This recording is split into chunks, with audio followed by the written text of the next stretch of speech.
after his disappearance. All this and more on KUJH. Live from the studio in Stauffer Flint at the University of Kansas, you're watching KUJH News.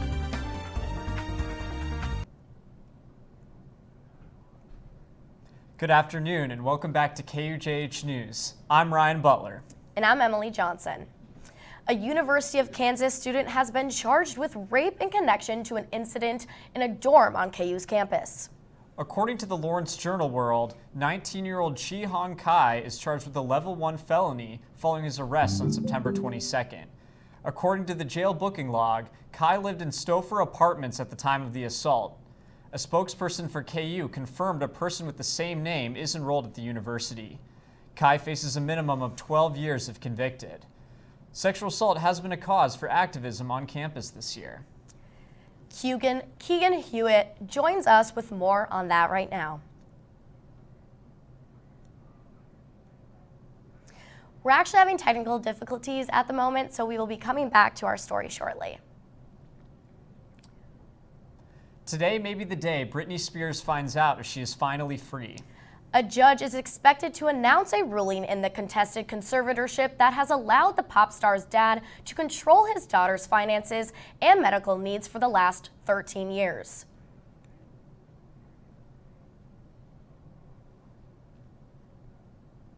We would like to raise awareness because this happens to people every day, and if this can happen to a multi-millionaire pop icon, then this can happen to any single one of us.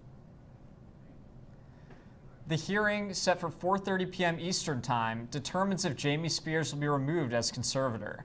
He is seeking $2 million to cover salary and legal fees, but Britney Spears' attorney has said they will not agree to a settlement. With time running out for Congress to prevent a government shutdown, Democrats are circulating a bill for short-term government funding.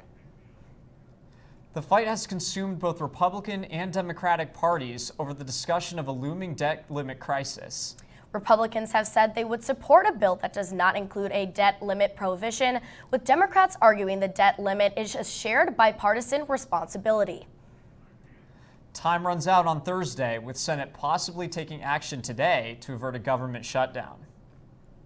Gabby Petito's family is urging her fiancé, Brian Laundrie, to turn himself in. Laundrie's family says the last time they saw him was on September 14th. The couple was on a cross-country van trip before he returned to Florida without his fiancée, who was eventually found dead in Wyoming. The Laundries did not help us find Gabby. They're sure is not going to help us find Brian. For Brian, we're asking you to turn yourself in to the FBI or the nearest law enforcement agency. The search for Laundrie and testifying in the mystery deepening. A federal warrant has been issued for his arrest.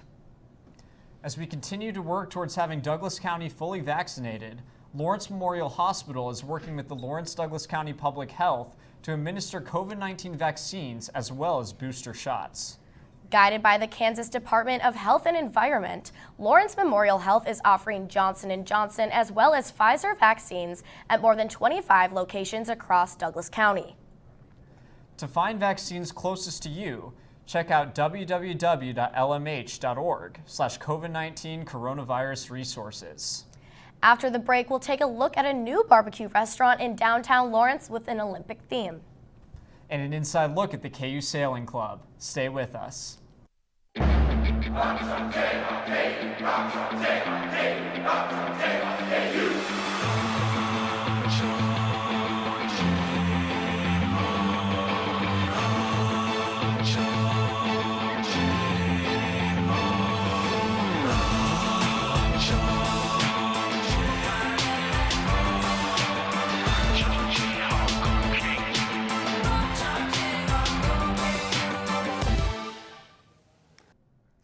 Keegan Hewitt now is here with us live to talk more about the sexual assault claims that have been going around campus.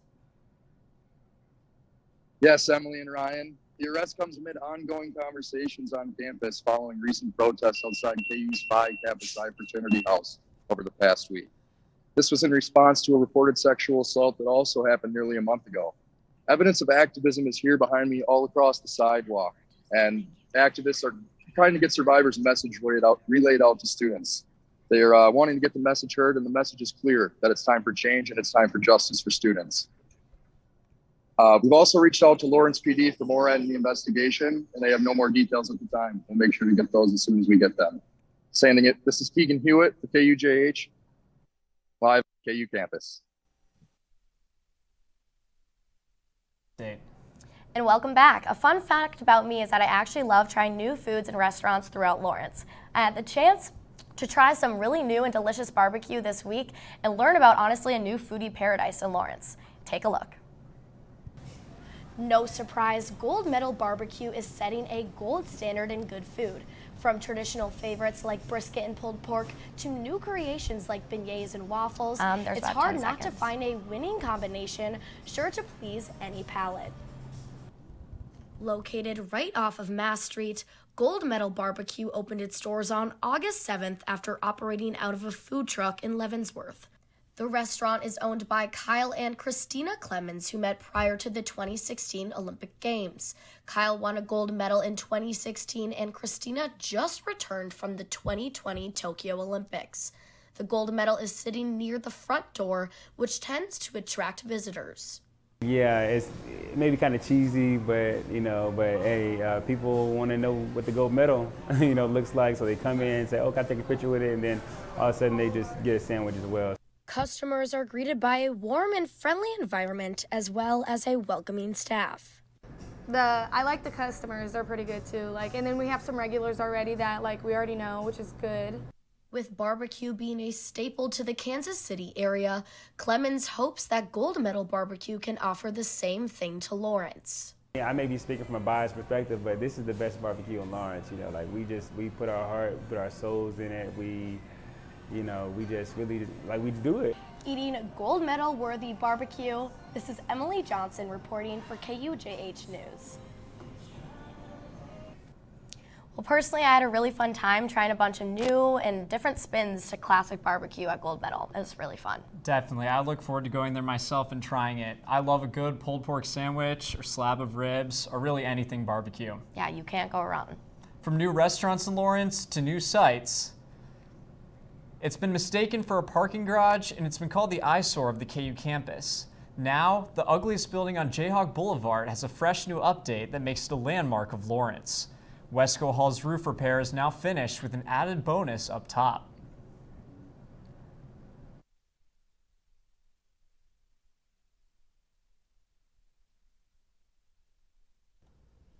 We added an 80-foot tall Trajan KU on the roof of Westco in KU blue.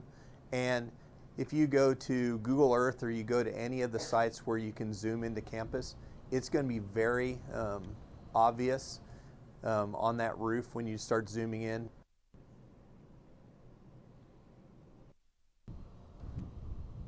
While it might only be visible from the air, it's an important new name recognition item for the University of Kansas. The massive logo was installed by Centimark, the commercial roofing company responsible for repairing Westco's roof.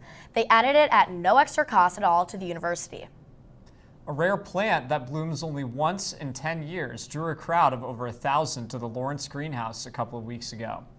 The Titan arum, also known as the corpse flower, is usually only found in the wild, but the KU Department of Ecology and Evolutionary Biology is housing one too. We had one of our corpse flowers bloom for the first time, which is the first time that one has ever bloomed here at KU.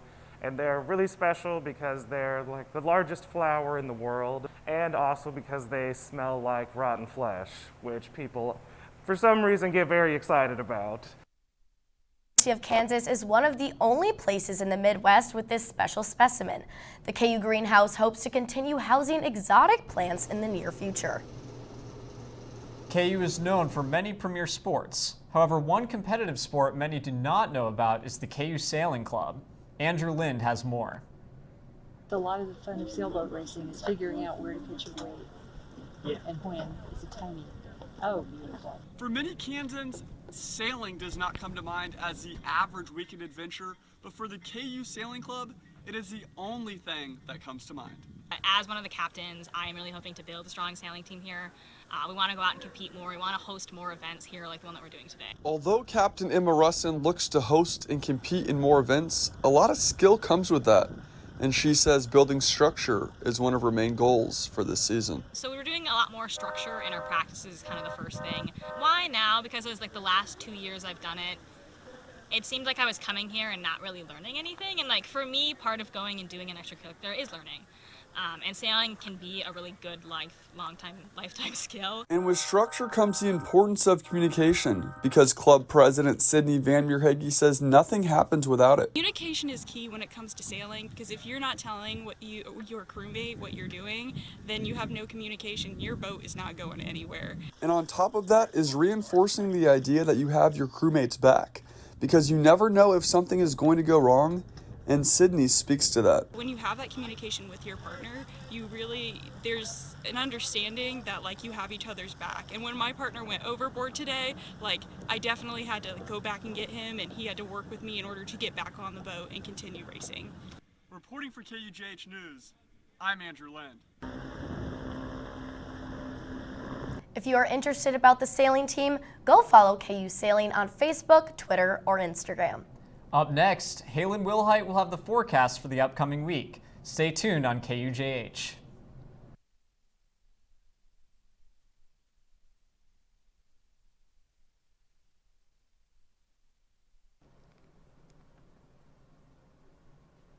Welcome back and good evening, everyone. We've got some weather ahead for us today. We've got showers and storms in the forecast for tonight. We've got rain wanting to stick around for much of the rest of this week and even into the weekend. And then by next week, we're hoping to see a lot more milder temperatures ahead for us, as we've been currently experiencing temperatures in those mid to lower 90s for the past couple of days. But today we've got temperatures reaching up to a high of 84 degrees, although we are still continuing to see afternoon showers and storms stick around for the area, and our precipitation chance is still at a 40%, and we'll continue to see those rain chances stay at about 50%, or at least we'll say precipitation chance jump up to about 50%. We'll continue to see on and off rain showers for tonight, and a low of 66 degrees for tonight, and we will continue to see temperatures stay a little bit more towards the milder side. We'll finally break into those upper 70s for tomorrow. Again, continuing to see scattered showers throughout the day, precipitation chance at an 80%, so definitely want to hold on to those umbrellas for tomorrow and those raincoats, as we are just going to be continuing to see lots and lots of rain in our area. Here's one of our futurecast models kind of showing us just a little bit what we could possibly expect. So we definitely see by the morning hours, we'll see a few of those pop-up scatter showers, and then really by Wednesday night into early Thursday morning, we'll try to see this cold front start to push on through. This is one of our earlier models, so with each model, they could want to predict us pushing it closer towards the east or off closer towards the west, but right now, currently situated towards the central part of Kansas at the moment, and we'll continue to see those showers continue, just again, as I mentioned before, for the next couple of days and well into the weekend. And here's our 7-day forecast. As I mentioned before, 84 degrees. Scattered showers continue for today, and then we'll continue to see rain showers even Friday. 60% chance of rain showers, 70% chance of rain showers also for Saturday, and we'll see those rain showers continue to last up until Sunday,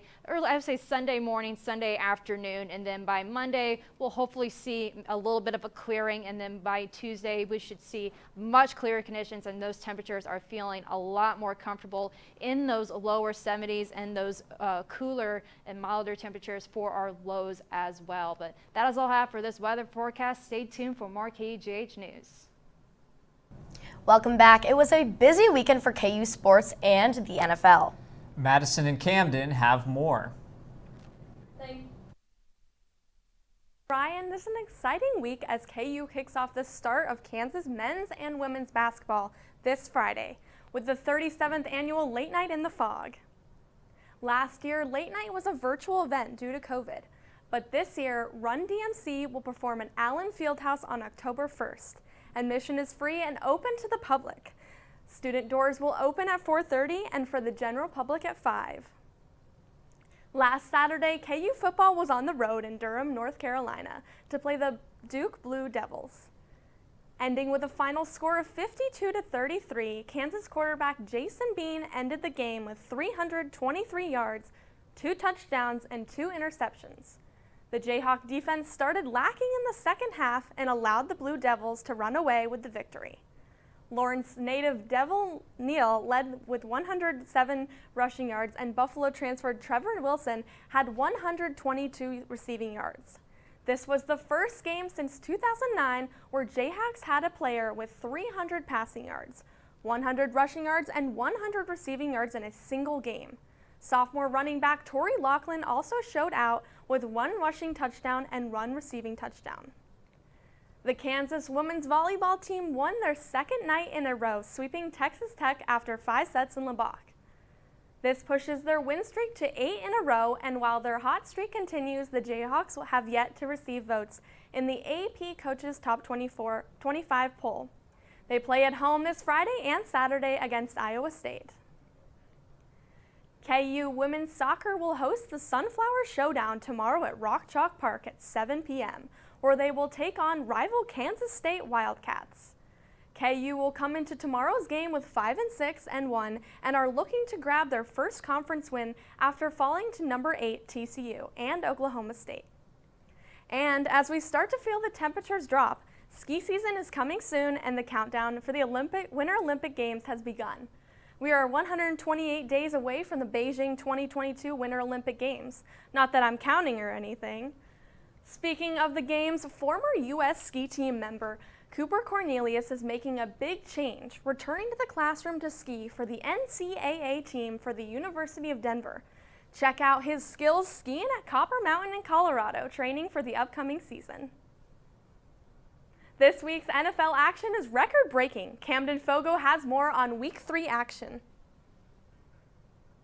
Thanks, Madison. This weekend's NFL games were full of record breaks and comeback wins. Justin Tucker broke the record for longest field goal after kicking a 66-yard field goal that bounced off the crossbar and went in. The previous record for longest field goal was set by Matt Prater in 2013. The kick sealed a comeback victory for the Ravens over the Lions. Jaguars' Jamal Agnew tied the record for longest kick return when he made a 109-yard touchdown after Arizona's Matt Prater missed an attempted 68-yard field goal to beat his own record. Antonio Cromartie set this kick return record in 2007 after a missed field goal, and Cordero Patterson tied the record in 2007 when he had a 109-yard kickoff return touchdown. Patrick Mahomes became the fastest player to ever hit 15,000 passing yards during the Chiefs' Sunday afternoon loss to the Chargers. This loss puts them in last place in the AFC West and marks the first time the Chiefs have ever had a losing record under Mahomes. Mahomes spoke after the game about the loss. We just didn't execute whenever it came down to it. And in this league, when you're playing teams like them, like the Chargers, they're a good football team. If you don't execute, you don't win football games. The Broncos and Raiders currently lead the AFC West with both teams undefeated. Only 5 teams remain undefeated heading into Week 4. Aaron Rodgers and the Packers sealed a comeback win Sunday night after Rodgers got the ball in field goal position with 37 seconds and no timeouts. Mason Crosby made the 51-yard field goal to beat the 49ers 30-28. Week 4 will kick off Thursday night when the Jaguars take on the Bengals at 7:20 p.m. The Chiefs will play the Eagles Sunday at noon, and Tom Brady will take on his former team, the Patriots, Sunday at 7:20 p.m. Back to you, Emily and Ryan. I was a little surprised about the Chiefs' loss this past weekend. One area where they're always really good is the turnovers, and they unfortunately had 3 in the first half, and they just found themselves in too big of a hole. No, it was really hard to watch, honestly, but it ended up still being a pretty close game in the end. Definitely a disappointing loss for the Chiefs, but hopefully we will be coming back next week even better. Yes, stay tuned with us after the break. From adversity, we rose. We made history and became pioneers, voyagers, champions, Jayhawks. And when our chant rises,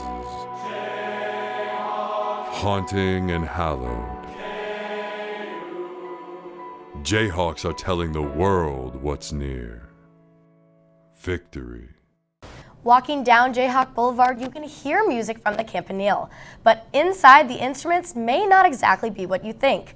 KUJH reporter Dre Bradley takes a look.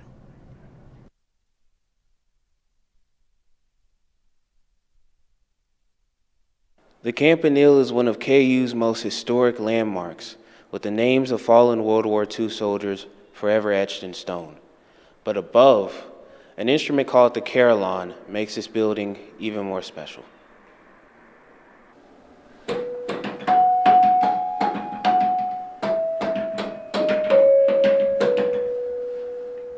This unique-looking instrument that Associate Professor of Music Dr. Elizabeth Burkout is playing is called the Carillon.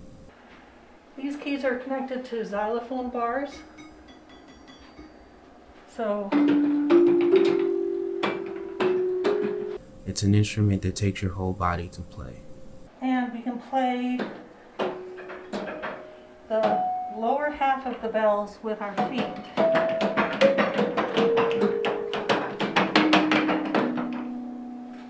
Dr. Burgow was previously in the practice room playing on xylophone keys. In the main room, you get to hear the Carillon in action.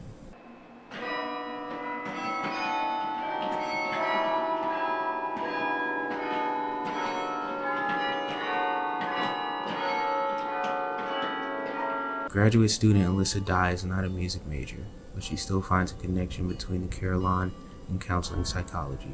I initially started Carillon thinking this had nothing to do with counseling psychology, and then realizing that so much of what I was learning here, I was actually applying in counseling psychology. So I was using metaphors about the Carillon with my clients. For Alyssa, playing the Carillon is a form of self-care.